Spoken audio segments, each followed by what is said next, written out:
LeBron and Jamal Murray was tweeted out, and Patrick Beverley replied with nothing but a laughing, crying emoji. What is he trying to say? Shannon, what do you make of his emoji reaction here? Pat Bev still views himself as a top-notch defender. The problem is he's not, Skip. Pat Bev is, for my viewers out there, they'll know what I'm talking about. There was a movie called The Five Heartbeats. And Eddie King, he gave himself what songs called Eddie King. He had lost it, Skip. He had been drinking, he was on drugs, and he kept coming back, and he thought he still had it. And he's singing for him, but he doesn't have it anymore. Everybody sees that he doesn't have it. Only he can't see that he doesn't have it. Pat Bev, Skip, is reputation now.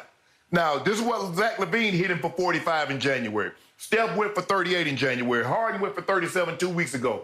Bradley Beal and Russ took turns last night. Skip, he's not the same guy. And just for this, he's on pace for the most fouls per 36 minutes by a guard since 2003. So as Russ said a couple of years ago, Pat Bev got y'all fooled. He out there running around doing nothing. Pat Bev got to understand he's not the same guy. He spent most of the time injured. He spends a lot of his time, Skip, on the bench because he's injured. Patrick Beverley was once an outstanding defensive player. I won't take that away from him, but he's high. If he thinks he's that same defender today as he was 4 or 5 years ago, and it's not even close. So I don't know what the laughing emoji, maybe he's like the names that are on the list is laughing, or maybe he's laughing that he's not on the list. Whatever the case may be, nobody in the NBA thinks Patrick Beverley is that elite guard defender, the on-ball defender that he once was. Skip, he was always a high foul guy. Look at, all you got to do is just check the fouls against him. But Skip, it's not even close. You look at the Clippers defensively, Skip, they're 15th in the defensive rating. They're 47th he's 47th in defensive win shares. I don't get where he thinks that those numbers, considering when you got Paul George, you got Kawhi, you got Serge Ibaka and Pat Bev, and you still a middle-of-the-pack defensive team? What's going on? I don't know what Pat Bev is. Maybe he hit the wrong button. Maybe he was trying to hit that sad button. Because, Skip, you know that Republican congressman, he voted against the bill, but he pressed the wrong button, and it's like he supported it. But, Pat, I don't know what you're thinking, bro.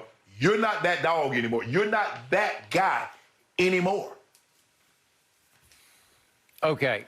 My first issue with this topic is I don't love emojis because if you just put one up there, if you just post one emoji, it's so non-specific that you're not spelling out exactly what you mean. So, again... Left for interpretation. Right. You just leave it open. It's hazy. It's murky. It's like, well, is he talking about himself, or is he talking about Ben Simmons, or is he talking about LeBron? I don't know, because you're sort of hiding behind the emoji. But I also think that emoji getting that kind of reaction is vintage Patrick Beverley. And I am still very, very happy he is a Los Angeles Clipper, and he is still the heartbeat of this team because he's an irritant. And this is classic irritation because it makes everybody throw up their hands and say, what's he doing now? Who's he aiming this emoji at? Who is it? Is it Ben Simmons? Is he saying Ben's overrated? Or to your point, is he saying Patrick belongs on this list? Well, all I know is Patrick Beverley is 32 years of age, which is not too old to be a high-level defender, because what did we see LeBron this year at age 36? He snapped back out of it, and he went from a horrible defender 2 years ago in his first year in L.A. to he's been ranked #1 here recently in defensive win shares. Well, you don't think Patrick Beverley is capable of being a top 5 defender if he locks back down and locks in and gets healthier? When it's time to defend, Patrick Beverley can defend at a high level. Well, it seems to me that you're the only one that's happy that he's still in the Clippers, because everything that I read is that the Clippers have been trying to get off him and Lou Will for the better part of 3 weeks. So it seems to be that you're happy, but I'm not so sure the Clippers feel that same way. Well, all I know is he's not a point guard, and I told you Rondo would have been, and now Rondo's been hurt, so everybody stays. Guys with injury histories stay hurt, right? But exactly. Okay, so I don't think Patrick Beverley is the guy who can get you in order as a point guard. He can't facilitate the offense, get it, set it up where it should be like Chris Paul can. Chris Paul can just bring order to the flow of an offense because he is so gifted mentally. He can see it, set it up, and command it. And Patrick Beverley does not have that ability. But Patrick Beverley can get up in you. And I'll never forget going back, to early last year, it was the Christmas Day game. Remember, Patrick Beverley was on LeBron at the end of the game and managed to block his shot, a three to tie at the end of the game on the way up. Knocked it out of LeBron's hands and off the top of his head. Here it is right now. And out of bounds. Knocked it out of bounds. That's Patrick Beverley. And that's just sheer savvy and will and guts and irritation. And I'm sure it drove LeBron mad. And I think he lost sleep after this game because Patrick Beverley, who's 6 feet, 6'1", did that to 6'9" LeBron James. Well, that's what he's capable of in the biggest moments. So, yes, I'm glad he is occasionally on the court for the Clippers. Skip, we got to stop thinking that because a guy makes a play here or there, he's a tremendous defender. That was a heck of a play. But you and I both know he cannot guard LeBron. They bring help. They double and get the ball out of LeBron's hand. Because if Patrick Beverley tried to guard LeBron for the entirety of the ball game, you know what would happen. They thought he could guard Kevin Durant, and Kevin Durant dropped 50 on him. Zach LaVine dropped 45. James Harden just dropped 37 a couple of weeks ago. Steph Curry cooked him for 38. Skip, he's not that anymore, and that's okay.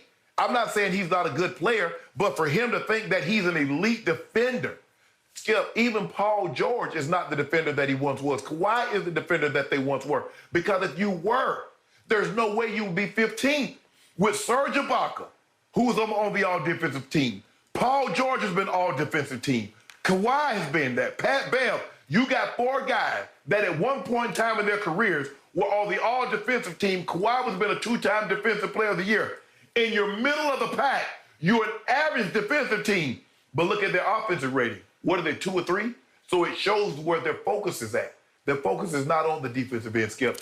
And that notion that, they can just lock in when the rubber needs to reach the road, Skip. Why do they keep blowing these leads?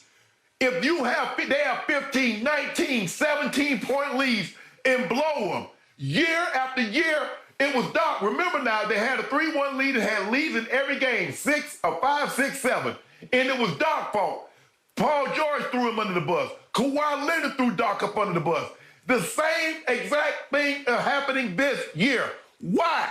Because the one thing you changed coaches, you didn't change the players. And the same thing is happening this year that happened last year. You can't, but Skip told me, everybody was telling me, this is a really tough team. They got dogs. Wah, wah, wah, wah, wah. So maybe them dogs, maybe they hungry, they just not eating. Is that what it is, Skip Bayless?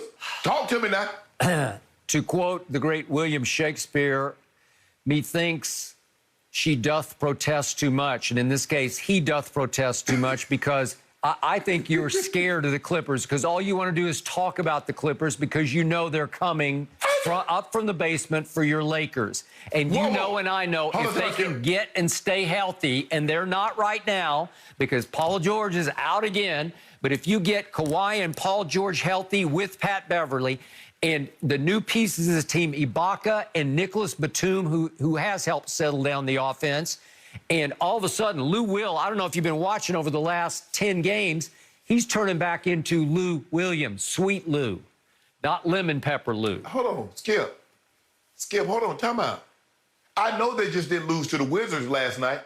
You told me the Wizards were the pathetic team. Okay, they didn't have Paul George. You talked about how bad LeBron... Well, we lost to it. We didn't have AD. You ain't say a word. Well, you have the quote-unquote best player on the planet, the quote-unquote GOAT. Now, whoa, what about Kawhi? What about that Terminator? Hold on, Skip. Hold on.